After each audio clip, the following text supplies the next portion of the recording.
Снег шуршал так тихо, что каждый звук казался громче, чем есть на самом деле.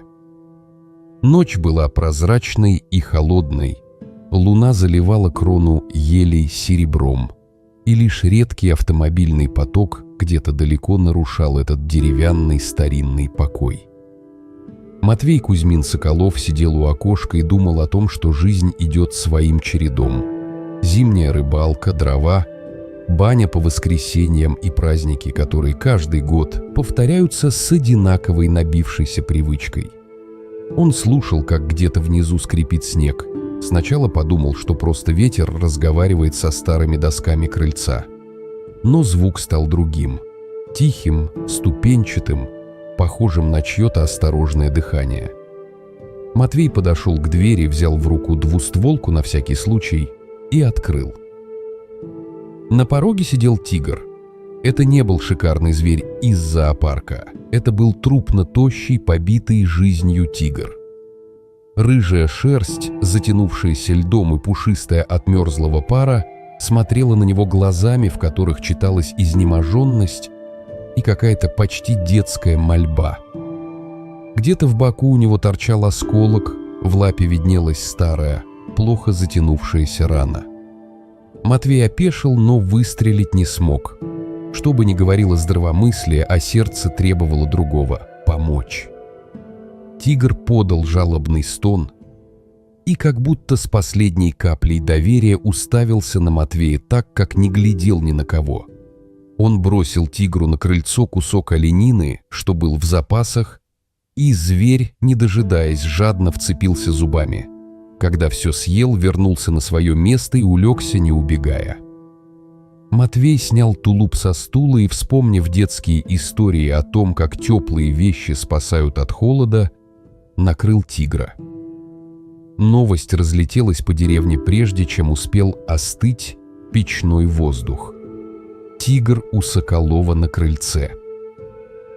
Люди шептались, приезжали посмотреть, некоторые приносили еды, но большинство держалось в стороне. Зверь внушал страх. Пришел охотовец Сергей Белов, высокий, крепкий человек с прожженным лицом и ровным голосом. Он знал законы тайги лучше, чем кто-либо, но и знал, что сердце порой сильнее указаний. Матвей рассказал о ране и дал обещание выхаживать зверя. «По закону, вообще», — начал было Сергей. «Тигра нельзя держать. Нужно сообщить, вызовем ветеринара, если нужно. Усыпят и отвезут в реабилитационный центр». Но Матвей видел в глазах тигра не просто дикую зверюгу. Там была терпимость, благодарность. Он не мог отправить этого существа в клетку. «Тюрьма», так он это называл, про себя. И решился выхаживать. Вскоре в деревне появился Федор Грищук, браконьер со стажем и без страха перед законом. Он приперся как к себе домой, насмехаясь и грозя Матвею: «Отдай зверя, иначе мы придем и заберем силой. Будет шкура и дела». Его голос был как скрежет топора, а глаза пусты, как у людей, потерявших сострадание. Охотовед попытался утихомирить конфликт, но связь с райцентром прерывала метель, и Сергей понимал, сегодня придется самим действовать. А Матвей тем временем взялся лечить тигра. Он спустился в подпол за инструментами: старый охотничий нож, отвар из коры дуба, таежные антисептики, чистые тряпки. Работа была тяжелая, тигр выл от боли, рыкал, но без попыток напасть. Он чувствовал прикосновение Матвея, и между ними шаг за шагом возникало взаимопонимание, почти людское. Матвей аккуратно сделал надрез, промыл рану отваром, наложил мазь и перевязал лапу. Тигр терпел, глаза его были полны доверия. Когда работа была закончена, он мягко прикоснулся головой к валенку Матвея и как ребенок облизал его руку. Матвей не смог сдержать слез. Это был не просто дикий акт, а это был знак благодарности. С этого дня между человеком и зверем появилась некая невидимая связь, которую нельзя было разорвать приказом. Но люди с другой стороны леса не дремали. Федор собрал бригаду мужиков и с угрюмой решимостью двинулся к дому Матвея. Они хотели забрать тигра и поделить шкуру. В тайге для таких, как Федор, не было стыда.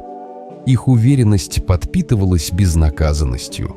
Однако мальчишка Васька донес о плане охотоведу Сергею, и тот понял – нужно действовать решительно. Попытки связаться с начальством проваливались из-за бурана. Сергей решает ехать сам, защитить Матвея и зверя. Матвей, обнаружив на лапе тигра следы капкана и картечь в шерсти, понял – это рук браконьеров. В ту же ночь, когда снегоходы браконьеров разбудили округу грозными звуками, в доме у Матвея все приготовились. Ружья наготове, двери закрыты. Федор требовал отдать тигра, но Матвей стоял на своем. После нескольких угроз и выстрелов в воздух, чтобы показать серьезность намерений, браконьеры бросились к двери. Но в последний момент появился Сергей. В единственной поездке, которую он смог организовать через метель. Он потребовал бросить оружие. Когда дверь поддалась, в избе раздался идущий изнутри рывок. И на пороге возник Амур. Он стоял, как натянутая пружина, даже раненый, он был опасен и прекрасен. Его шерсть стояла дыбом, из пасти вырывались клубы пара. Браконьеры вдруг поняли, перед ними не старый котенок и не тлен, перед ними дух тайги, воплотившийся в рыжем мехе. Федор, забыв про осторожность, попытался напасть на Сергея, но Амур прыгнул на него, придавил к земле и вырвал ружье из рук. Под его лапой Федор просил пощады, его глаза были полны ужаса. Матвей подал Амуру мясо, чтобы развести напряжение. Тигр оторвался и позволил Сергею надеть на Федора наручники. Тот дрожал, как ребенок, и плакал. Браконьеры бежали в панике и растаяли в сугробах, остальным пришлось отвечать перед законом. Утром, когда метель утихла, пришло тяжелое решение. Официально тигра должны усыпить и увезти в реабилитационный центр. Сергей хоть и понимал бюрократическую сторону вопроса, сам чувствовал это неверным. Он не мог оставить Матвея с этим зверем один на один и не мог, по сути, выдать его в руки системы. Но зависимость решения от начальства была сильна. Матвей, увидев угрюмый взгляд Амура, отказался отдавать его в клетку. Он видел в этом предательстве. Сколько свободы у тигра останется в клетке? Одну лишь мерку выживания, где каждый день будет отражаться угрюмо и бессмысленно. Матвей решил увести Амура в тайгу.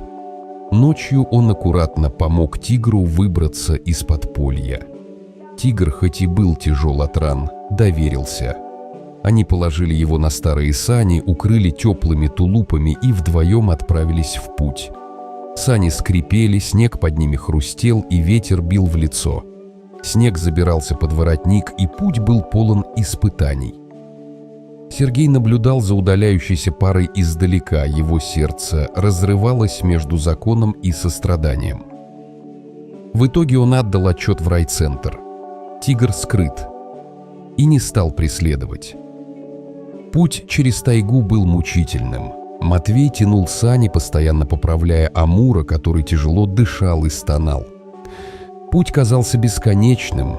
Колеи, заносы, застревания. Он ориентировался по звездам и старым тропам, знал, где можно найти приют. Несколько раз сани проваливались в сугробы, и тогда приходилось разбирать на части и вытаскивать их обратно. Матвей падал в снег от усталости и холода, но каждый раз рык Амура поднимал его. Тигр требовал продолжать, и Матвей не мог подвести. На рассвете они увидели старую заимку. Укрытие, покосившаяся крыша, но печка в ней еще жила. Матвей растопил печь, и хижина наполнилась живительным теплом. Там они провели несколько недель. Матвей ставил селки, ловил зайцев и рябчиков, варил отвар из таежных трав, перевязывал лапу Амура. Каждое утро тигр просыпался и первым делом прижимался к ноге Матвея, будто проверяя, остался ли он. Жизнь в заимке была тяжелой, но спокойной. Матвей делил добычу, учил Амура не бояться людей, но и не привыкать к ним. В этих немногих днях появилась новая рутина – охота, лечение, вечерние разговоры у печи. Матвей чувствовал, что одиночество отступает. Он рассказывал Амуру о деревне, о тех людях, что смеялись над ним, о Ваське, о Сереже. Тигр слушал и, кажется, понимал. Их связь была не в словах, а в действиях. Они кормились из одной миски, согревались у одного огня, делили радость и боль. Тем временем в Сосновке шло следствие. Федора и его подельников судили за браконьерство. Суд вынес решение: реальный срок для лидера и условные для остальных. Сергей остался на своем посту, но что-то изменилось в нем. Он стал чаще задумываться, реже повторял официальные фразы и больше слушал голос совести. Поступок Матвея, хоть и нарушал букву закона, стал для него уроком о гуманности и совести. Он понимал, что иногда закон не совпадает с правдой. На исходе недели Амур поправился. Лапа почти зажила, глаза снова заблестели, стояла пора прощаний. Матвей знал, тот день придет. Он провел с ним последнюю ночь у печи, гладил по шкуре, шептал слова, которые, возможно, не понимал сам до конца. Утром он вынес последние куски мяса к тропе и отпустил Амура. Тигр побродил кругами, обнюхал все и, подойдя к Матвею, потерся о его ногу, жест, понятный между двумя существами, у которых сердце одно и то же. Затем он повернул в чащу и растворился в зеленой густоте тайги. Матвей вернулся в Сосновку в начале лета. Его отсутствие породило слухи. Кто-то сказал, что он умер, кто-то, что покорил медведя, кто-то, что просто посмеялся. Но люди заметили перемену. Матвей стал чаще улыбаться, на его лице появилось легкое спокойствие, которого раньше не было. Он редко рассказывал о том, что произошло. Раз в полгода он выходил в ту сторону леса и слушал. Иногда в теплый сентябрьский вечер он слышал далекий рык. Мощный, свободный, такой, что хотелось встать и поднять руку в знак приветствия. Тогда он улыбался и молча благодарил судьбу. Прошло время, и в деревне снова заговорили о том, кем был Матвей – героем или эгоистом, спасителем или нарушителем закона. Ответ оставался за каждым. Для мальчишки Васьки Матвей был героем. Для Сергея – человеком, который напомнил ему, что закон – не всегда истина, а совесть, не просто дословие. Для Федора – уроком и позором. А для Амура – спутником, который отдал столько тепла, сколько мог отдать один человек. В один теплый сентябрьский вечер, когда на участке появились первые ржавые пятна в листьях, Матвей сидел на веранде. Вдруг ровный низкий рык. Он поднес руку и будто по старой привычке помахал. Среди сумрака у самой кромки леса возник силуэт. Рыжая голова, золотые глаза. Тигр стоял, высоко подняв голову, и смотрел прямо на него. Прошла секунда, две, и зверь растянулся в длинном ленивом рыке, будто подтверждая: все в порядке. Матвей почувствовал прилив счастья. Знание того, что он сделал верно, давало ему силы дальше жить. И все же вопросы не утихали. Был ли он спасителем, когда нарушил закон? Был ли он эгоистом, прячась от ответственности? Ответы были сложными, многослойными, как сама тайга. Но в душе Матвея лежало простое понимание: он спас не шкуру и не репутацию. Он спас душу, которая вдруг оказалась между человеком и зверем. И та душа, его и Амура, навсегда связала их судьбы, даже когда пути расходились. Дорогие друзья, если вам понравилось это видео, поставьте лайк и подпишитесь на канал, чтобы не пропустить новые удивительные истории.